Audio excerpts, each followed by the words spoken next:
बिरामीहरूको माग मुद्दा भनेको नै जेएनजी आन्दोलनहरूको माग मुद्दा हो। हामी यसको लागि लडेका हौँ, हामीले यसको लागि रगत बगाएका हौँ, हाम्रो माग पुरा हुनुपर्छ भन्ने किसिमको छ है।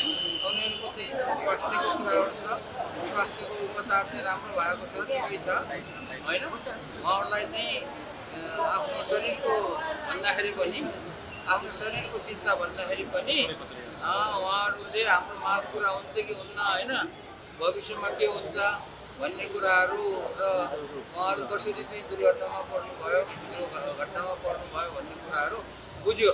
अब एकजना बाहेक यहाँ ट्रोमामा भएको एकजना बाहेक एकजना चाहिँ उसमा रहेछ, के अरे आइसियुमा रहेछ, त्यसलाई भेटेन, अरू सबैलाई भेटेर कुराकानी छैन। आइसियुमा भएको भन्दा बाहेकको उपचार चाहिँ राम्रै भइरहेको छ। डाक्टर साहबहरूले सकेको गर्न सक्ने सबै उपचार पुऱ्याइदिनु भएको छ। कुनै बिरामीले पनि मैले यस्तो उपचार पाएन भनेर मैले यहाँ कम्प्लेन गरेको थाहा पाएन। होइन, हातखुट्टा काटिएको छ, के यहाँ चाहिँ लगाएको छ, सबै चिज लगाएको छ। अब त्यो त घाउ भएपछि गर्नु पऱ्यो नि।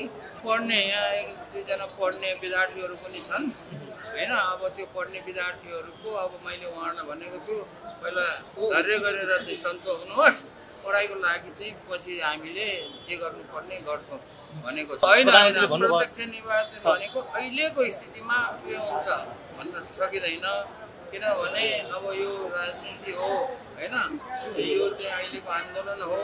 अब यसलाई चाहिँ हामीले चाहिँ अब माग सबैलाई थाहा छ, प्रत्यक्ष राजनीतिको लागि अब अहिले गर्न सकिँदैन भन्ने कुरा जहाँसम्म अहिले आइरहेको छ। अब परिस्थिति कुन दिन कसरी चाहिँ के अरे परिवर्तन हुन्छ भन्ने कुरा थाहा छैन। अन्तरिम सरकारले अहिले जे घोषणा गरेको छ प्रधानमन्त्रीले त्यही अनुसार काम हुन्छ। अरू काम चाहिँको कुरा अहिलेसम्म कुरा गर्छ। तत्कालीन अवस्थाको त्यो त कारवाही सुरु भइसक्यो त, अब गठन भइसक्यो होइन।